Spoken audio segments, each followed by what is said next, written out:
is the Brewed Thoughts Podcast. This is Albert here, and today I get to interview Ed. I'm a little nervous. First of all, you're my brother-in-law. Mm-hmm.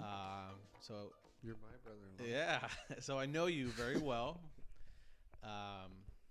Maybe not so well. All right. I think Janice and I have been together for what?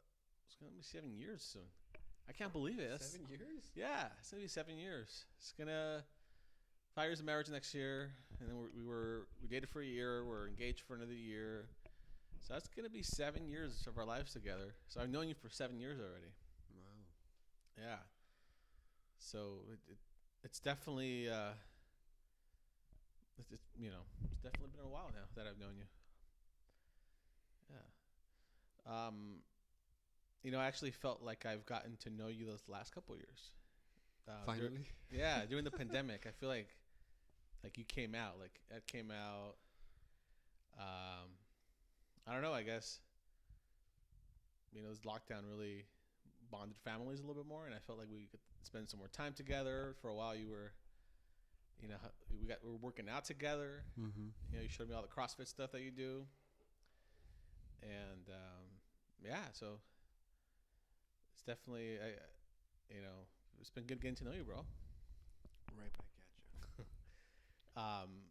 So first off, we are drinking a latte that my wife made us, and they're the same.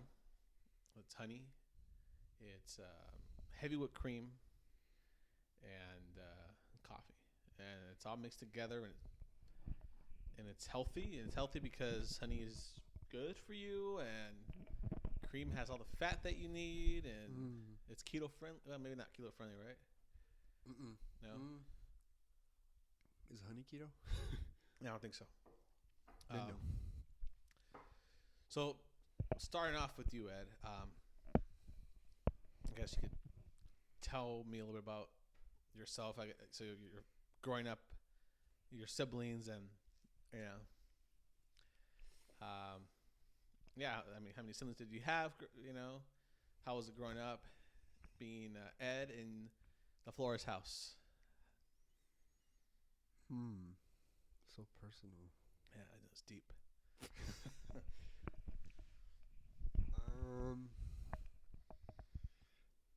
What can I say about that? I guess being the only boy was a different experience. I'm sure you can relate to that. Yeah, I was the only boy as well. Yeah. There's only two of us growing up, but yeah, I can relate to that. Yeah. But I was the youngest as opposed to you were the oldest. Right. But yeah, I had a twin sister and an older sister. And my wife. Yeah, your wife. How was it growing up? What do you want to know exactly? So your sister, your twin, is how much younger are you than her? 2 minutes. 2 minutes younger. And so that made you the baby, to an extent. By default, I think. Yeah. Were you treated like a baby in a way? Like you were like, oh, the baby, or when obviously you were the same age as her. I guess in some regards. Yeah.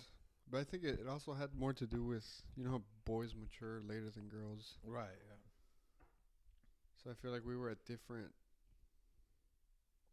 even though we were the same age, it was like different chapters. Yeah. Yeah, Janice told me that when you were little, growing up, you were just scrawny, and then out of nowhere you just blossomed and you're all big. And I don't agree with that. No. I don't think I was scrawny. I was chunky. You were chunky. I was chunky of 4th, 5th. Remember, I used to tell my mom, like like the fat that forms back here. Like, what did I call it? A watermelon, sandia, or las llantas. I wouldn't call it tires. Because to me it like came out so much it looked like like I swallowed a watermelon whole. Yeah. But yeah, 4th, 5th grade, I was pretty chunky. 6th grade, still a little bit. Mm-hmm. I did grow later, Uh-huh. but I wouldn't say I was scrawny. No? Okay. I was short. Maybe that's what she refers to. Yeah. When I met you, you were chunky. Oh, wait, no, I was fat. You're fat? Yeah. We'll get into that. You know, but what I meant, how was it growing up? I mean, I guess the stereotype of, you know, Mexican household, you know, being the youngest, the boy, you know, would you say you had it harder because you were the youngest and you were a boy, or was there double standards when it came to like going out? You know, when girls can't go out because it's late and guys can get away with it. Was there any of that? It was the opposite Yeah. of a traditional Mexican household. Yeah. Because I was more sheltered than them, which is a lot of people don't get it or understand it. Yeah. But like, let's say Janice or Irina, they would be able to go out easier than me. Oh, really? Why? To this day, I don't know. Uh-huh. There was never that double standard where, oh, you're a boy, you don't have to wash the dishes. That didn't exist. I had to do everything. You had to clean and yeah. Clean, cook. I remember, like, how old were we? Maybe 4th or 5th grade. My mom started to tell us, this isn't a restaurant. You want breakfast, you could make your own stuff. Oh, really? So real soon. Yeah, at a very young age, I made crappy food for myself in the morning. But yeah, there was never. I never knew what that felt like. Uh-huh. And on top of that, it was always my fault. Everything was always my fault. Yeah. I'm sure you understand this. Like when you have a sister, and she cries, even though she provoked you, it's always your fault. Yeah, I experienced that. My mom would believe my sister, not me. So something happened. Oh, what you do to her? Mm-hmm. And she was younger. You know, we're 4.5 years apart. So yeah, I know exactly what you mean. So I can imagine having two sisters. Yet, you know, your older sister Janice, my wife, she was what is it, like a 2 years? 2 year 2 year gap, and I'm sure that even that came about where they believed her and not you, right? Yeah. To this day.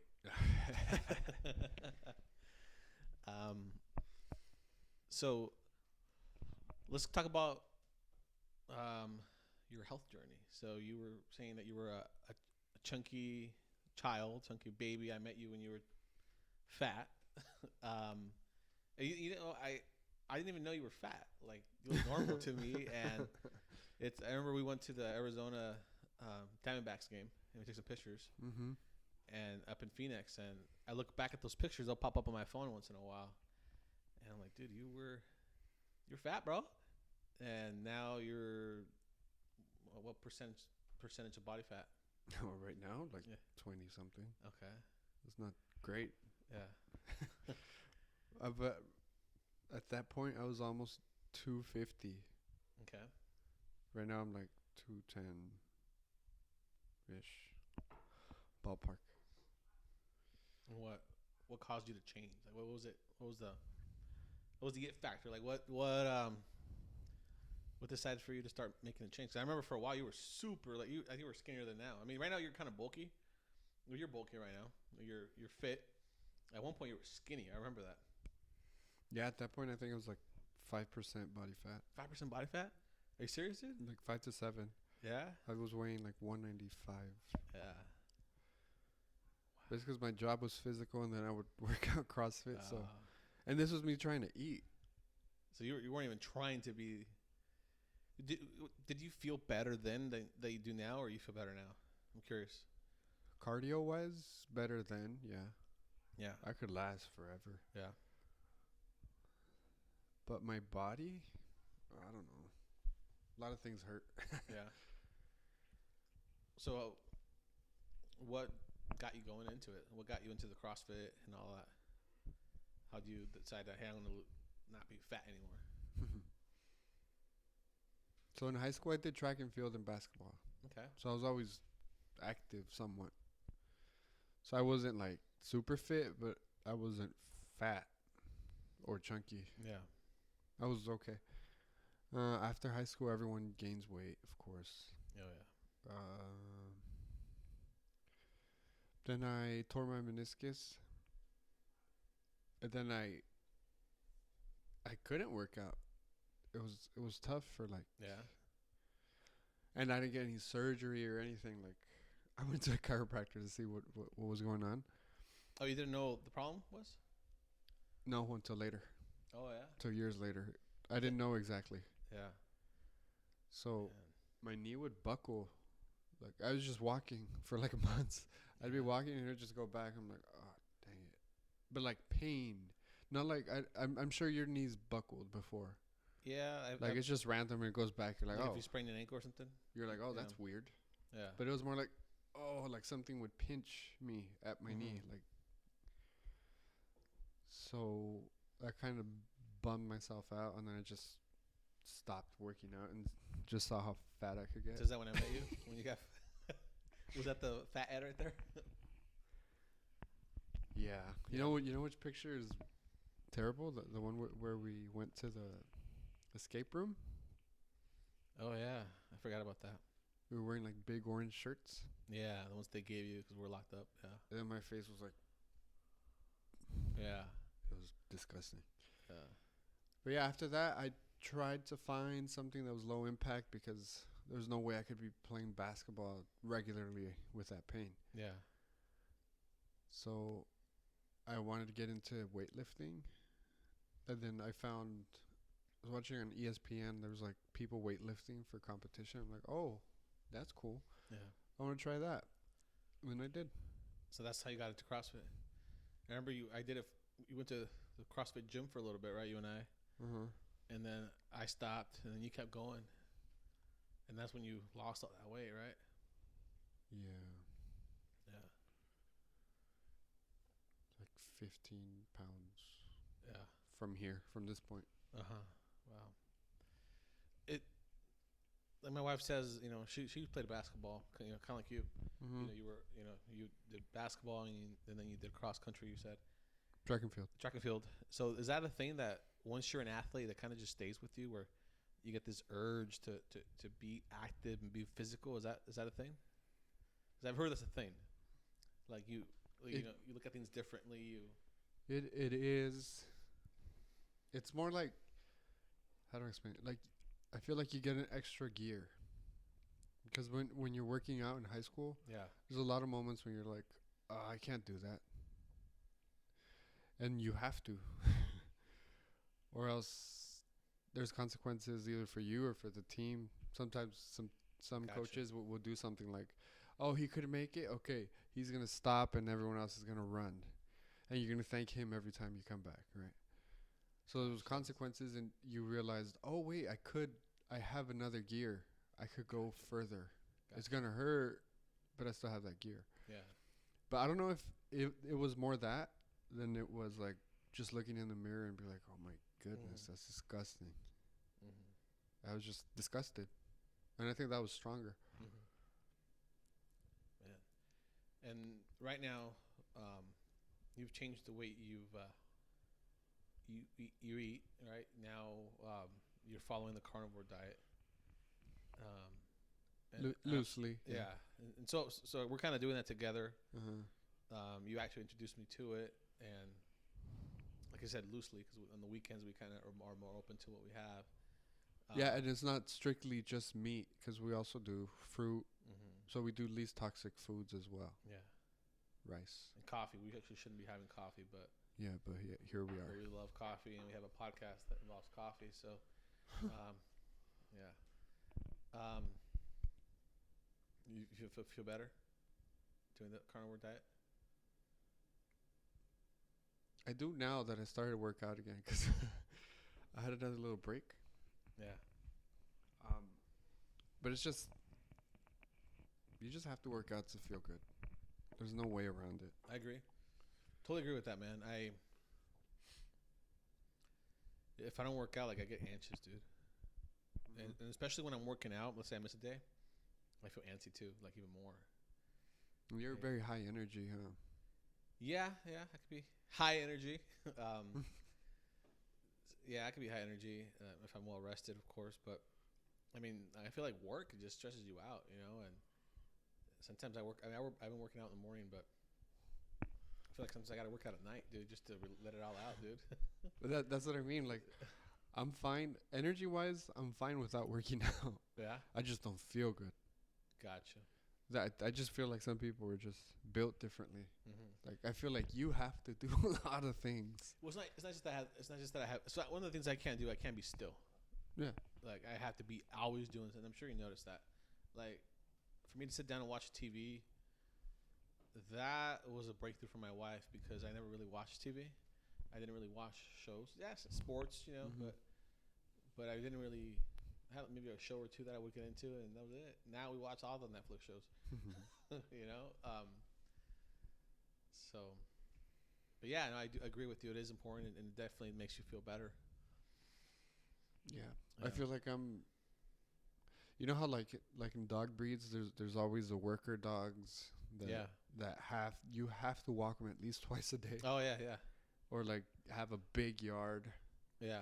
I feel Tire like them out. I feel like that's you. Yeah, yeah. I'm more like stoic. It's just chill. I feel like my mind runs more than my body. Yeah. Okay. So speaking of your mind, um, I know you're a very thoughtful individual. Um, I want to get into the practical stuff. You're always thinking about what's practical and what's not. I don't know if I'm answering the question right. If you can just get into that a little bit, what your thought process is with that About about being practical, because I know that's your approach to a lot of things. being practical.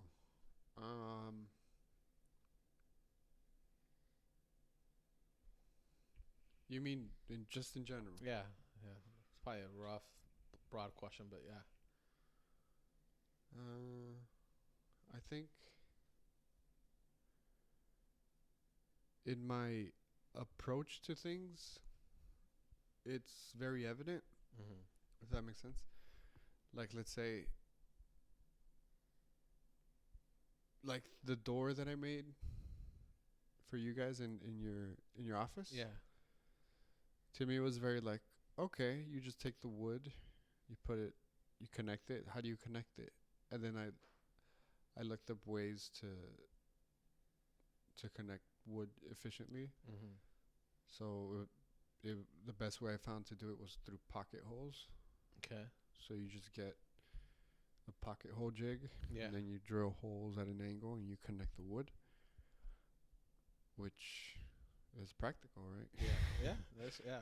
So like, I feel like in my approach, I can come up with a plan Mm-hmm. because of the way that I approach things, Mm-hmm. but still in execution, I think that's where my mind fails me. Where sometimes I could overthink. Yeah. I'm sure a lot of people are guilty of that, but I'm go to that. I can create a plan, but actually starting to do it, that's where I struggle a lot. And a lot of people say, "Well, that's the easy part. You already did the hard part." No, but I think you're right, dude. I feel like I'm like that. I feel like most people, I'm a dreamer. Like Mm. I want to do this. I want to do that. I'm guilty of that. I want to do all these things. Yet, so here I am watching Netflix, do nothing about it. So I get what you mean. Yeah. But you see, like the whole thing of being a dreamer. To me, being a dreamer is more like, one day I'll do this. Mm-hmm. Where I don't feel like, I don't think in those terms. I think to get here, you need to do this, then Mhm. this, then this problem may arise, then this and this, Mm-hmm. right? So I'm like in a midpoint, I guess, Gotcha. because I'm not exactly a dreamer, Uh-huh. but I still overthink. Do you feel like you need like a little bit of push? you think maybe like if you were to get like a mentor or something like that, maybe that would help? Or Maybe. yeah, Yeah, maybe. I feel like I'm a prisoner of my environment a lot of times too, though, because a lot of times the hard part is just showing up, right? Yeah. Like at the gym, like when I first started CrossFit, it's like, oh my goodness, these Olympic lifts are crazy. How am I going to do that? And at first, you're like, I'm never going to be able to do this. I can't do it. How am I going to do this? And then you start asking questions like, okay, what did I do wrong here? Then they start telling you. And as long as you keep going, Yeah. you're going to get it. If you work, of course. Yeah. But at least for me, it's always been getting there. I can relate to that. I mean, I've been, for me, sometimes working out isn't come easy, but once you're there, once your body starts pumping blood, you're good, man. You get into it, and I get what you're saying. Yeah, so I think it's important to have a place to do something, right? Yeah. Just like work. If you're going to go work, I think it's tough to do it from home in a lot of ways. But yeah, it's just a mental thing, I think. Yeah. Everybody's doing it from home. What do you think about that these days? All these jobs from home. You think they'll phase out and then some will stay, or you think that's maybe the new norm? Maybe, but even if it is the new norm. You need to do something about your environment, because you can't just. Or at least me personally, I can't be working when there's like people passing by or like the TV is right there. Like I need to physically take myself out of that place. I would do that in college, man. I would go to a Starbucks for that exact reason. It was noisy, or even the Denny's, dude. I'll have breakfast, lunch, and dinner there. I'll be there all day. Oh wow! on a Saturday, doing homework, and for that reason, dude, because you're there. Yeah, it's different. Yeah. Yeah, but I mean that's all I have to say about. I don't know if you had like a more specific about being practical. No, that was kind of it. Because I always hear I think you're a pretty black and white person, right? Less gray, if anything, right? Like, would you agree with that? Black and white. I feel like that again. Maybe. Yeah. I don't know if I agree fully with that. Yeah. I feel like sometimes I could be a contrarian. just too fun, stir the pot. Yeah. Yes. Because you like to raise questions, like I like to see the other perspective. Yeah, because I noticed that sometimes you'll stir the pot, not in a bad way, but you like to hear opinions. Like, what do you think about this political situation, or what do you think about whatever it is, right? Like last time we were talking about the Lakers and the early championships in Minneapolis. Should they count or not? And we talked about that for a good hour, probably. Yeah. Yeah. So like that stuff, sometimes people misunderstand me and say, "Oh, you're just always trying to be against everyone." It's like, no, I genuinely wanted to know, and I feel like you had way more knowledge in that topic, and that's why I was asking you the questions. And then even then, like that's not enough. The answer's not enough for me. Like I even raised like hypotheticals. Remember how I told you? Yeah, we went pretty deep in so that. So then does Indiana count? Why doesn't it count? Yeah. ABA, whatever. And that was just a pretty basic question. It was just simple. Yeah, we went deep, dude, and we did research, and we could have done more, but we got our answers, I think. Yeah. Speaking of that,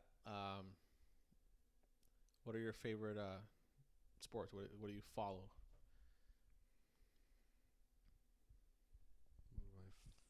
Yeah, so you just mainly baseball now. now. I watch football when it's on. Mm-hmm. I'm starting to watch more basketball. Yeah. This season. But yeah, mainly baseball. Huge Angel fan, right? Yeah. Sounds like you're excited for the season. The new. They're making new moves. They got Yeah. Syndergaard, and they got this. His name escapes me. Phil, I think. Yeah. Last name Loup, whatever. Left-handed pitcher. They're making moves that they needed to make like maybe 2 years ago. Yeah. Where their pitching has You want to make sure they keep all these. You want to make sure they keep what's his name. Otani? Yeah. Right. He's a free agent soon. Yeah. He's not going anywhere, right? Who knows? Yeah. Who knows? Yeah. That's a lot of money though, man. That's a huge payroll. Yeah. What do you think happened to your some of your disinterest in sports a little bit, like in basketball and football, you know? Well, football, I was never actually. I'll be honest. I was never actually like. I'll follow a game. I know what's going on, but I never actually was like, oh, yeah, I'm not gonna miss this week's game. Yeah. Like I was fine without football. I enjoy it. Yeah. I enjoy watching the defensive side of the ball and Yeah. the linemen. Like I enjoy the details. 'Cause I know a lot of people like they'll say, "Oh man, Tom Brady is the greatest." Sure, I'll give you that. Mm-hmm. But I like to see like, yo, dude, why did he have so much pass protection that time? Like all these guys did their job. Like, and they allowed him to make his play. yeah, they allowed him the time, the space. Mm-hmm. So I like to look at that. It's hard to see all those things though. Like, I feel like the game's moving so fast, Mm-hmm. and then you're able to spot all that. And I noticed that too when we watch basketball together. You can spot all those other things. And then I understand you played, so. Mm-hmm. But like, how do you do it? How do you spot all that? I mean, I feel like the ball's right here, and then there's all this stuff going on here, all this stuff going on here, and then all this stuff over here happening over here. Because usually it's just a reaction to what's going on. So like, let's say, like in basketball, they're double teaming someone. Yeah. And let's say you watch the video in reverse, and you see, why was that guy open? You see it back, it's like, oh, look, they doubled over here, but this guy didn't help. So everything has a reason. There's no coincidences in terms of schemes. Of course, sometimes like it could be a freak play where it's like, oh, he like the Giants, Patriots when he caught the ball on the helmet. Like you rarely see that. Mm-hmm. But I mean, just in terms of breaking the game down, it's just once you see the patterns, it's hard to not see them. Gotcha. I have to pay more attention to that, dude. Yeah, there's patterns in sports. Let's see. I guess one question for you is, if you given your turned 30 this year, right? Mm-hmm. So you're 30. I'm sorry, it's for the audience. What? I'm putting you out there. 30. So with your experience, with your life, 30 years old, well, if there's anything that one thing you can go back and change, is there anything that you would go back and change?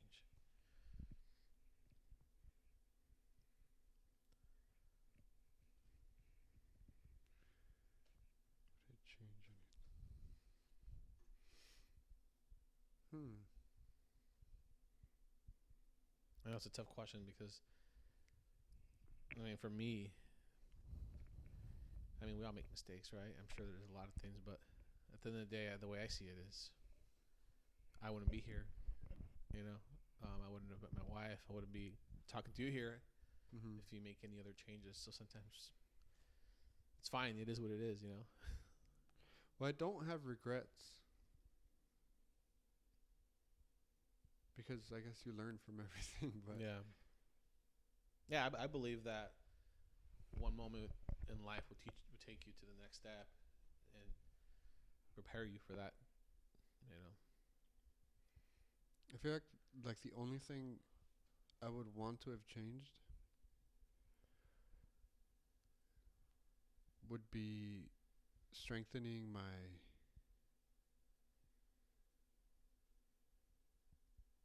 how do I explain it? My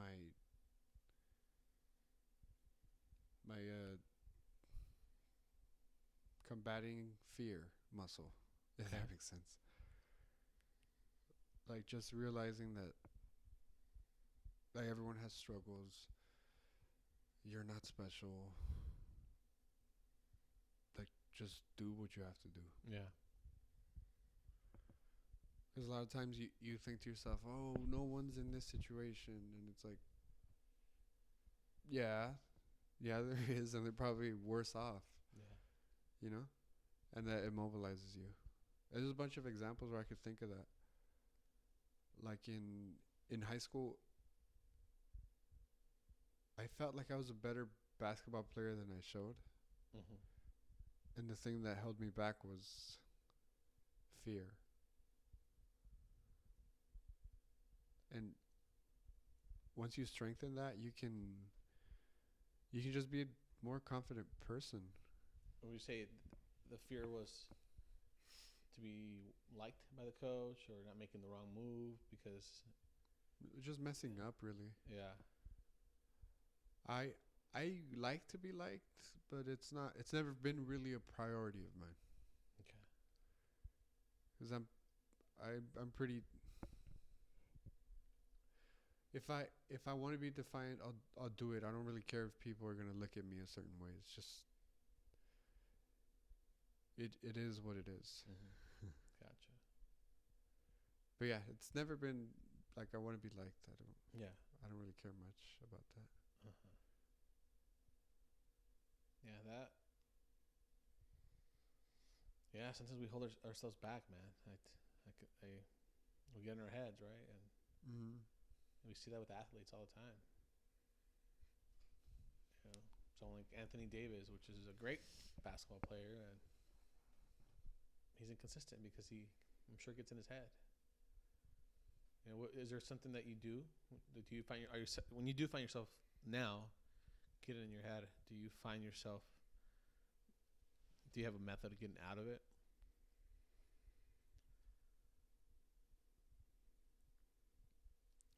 Kind of. Like, do you have or is it easier now than before to get out of it, or do you find it the same? I kind of talk myself out of it because I used to care more what people thought about me. Yeah. Not if they liked me. I know it sounds similar, but it's more like a reputation thing, if that makes sense. Yeah. Like a brand. Yeah, like I want people to think, oh yeah, he's this and he's that. Stellar. Yeah. And whether they like me or not, like whatever. That's fine. But yeah, I tried to say like it doesn't matter what they think, really. Yeah. And then you know, to add to that, I think you're right. I don't think it matters what people think about you. Yeah, we're so worried about it. And at the end of the day, it doesn't matter if someone doesn't like you. What's gonna happen, dude? You know, they don't like you, so what? Yeah. You know, just ask the dumb question. It's fine. Yeah. And if you screw up, made a fool, like people will remember that moment, that one time, and you move on, and people have their lives to worry about, right? But I get it. It's so hard to get out of that. Yeah. So, what is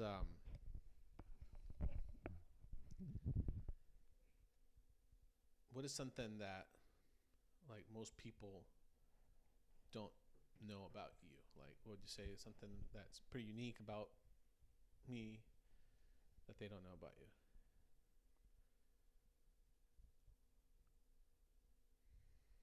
I'm stumped. You're stumped.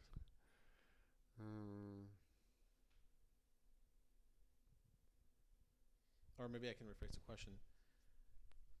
What what do you want to be known for? You know, 'cause you do say it's important, like branding. You're branding your name. Stellar. You want to be known for that. But overall, what do you represent? Who is that? So what do I want my reputation to be? Yeah, yeah. Like what's your what do you want your legacy to be? Who is that?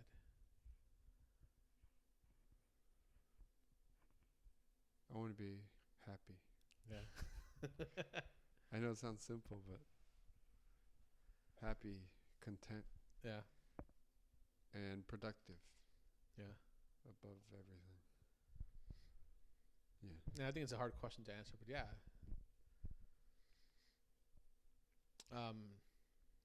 So before we wrap it up here, anything that you have to share that you would want to voice out to the world?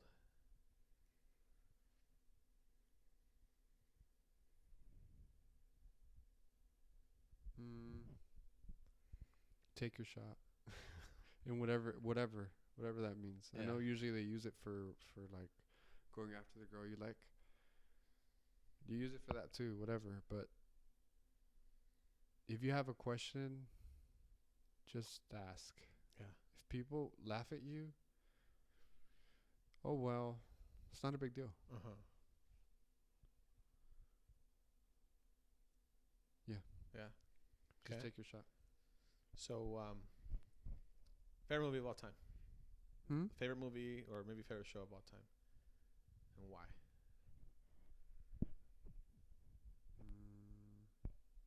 Favorite movie, Good Will Hunting. Why? It has every emotion Mm-hmm. in a very intense way. There's happiness. There's deep sadness, like Yeah. crazy sadness. There's a lot of comedy, a lot of it. It's rewarding too. It's like, cause he's kind of like an underdog, but he's not. Man, Right. he's too smart for himself, right? Kind of guy. Yeah, well, like I mean, like in his surroundings and the stuff he's been through, it's like by all accounts he should be an underdog. But he's not. He's smarter than most people in the Ivy League schools. I mean, there's one where he's helping his girlfriend with biology, microbiology question, where he solves it like in a matter of seconds, and she's been struggling the whole weekend Mm-hmm. because he just wants her to go out with him and have some fun. Mm-hmm. Like this guy is brilliant, but you don't think he would be, right? It's kind of like the unassuming guy like John Stockton. That's why I'm such a huge fan of John Stockton. You look at him and you say, maybe he played baseball. An office guy. Probably wasn't great. Uh-huh. You know, he's probably like a manager somewhere. Yeah. But no, that guy put on a clinic for years. Yeah. Assist leader. Like, he was just playing above everyone else. Like, it didn't matter that everyone was physically more gifted than him. Yeah. Just like Will, like, you see his background, the way he grew up, like the violence that he grew up in, and Yeah. Technically, he shouldn't be there. He shouldn't be that smart, right? But he is. he's brilliant. Do you relate to the character? No, not entirely. No, No. just like that. Like, I guess in some ways, like just the whole unassuming attitude, where it's like that's happened to me a lot. Because when you look at me, you don't say, "Oh, like he's an athlete." For some reason, I guess the glasses throw people off or whatever. But I kind of like that. Mm-hmm. I kind of like when people think, "Oh yeah, he's probably not good." Superman. Clark Kent under skies. Yeah. Yeah. He's probably not good, and then things change. But I don't think I was dealt a hand like him in both ways. I don't think I'm even close or like half to as brilliant as he is. Of course, in the movie. And also, I don't think my life was that tough as a kid. So, I guess some similarities, but not. I don't think I could completely relate to him. Okay. And favorite food. Favorite food? Yeah. That's hard. Yeah. What's the one? What's your go-to? What would be it?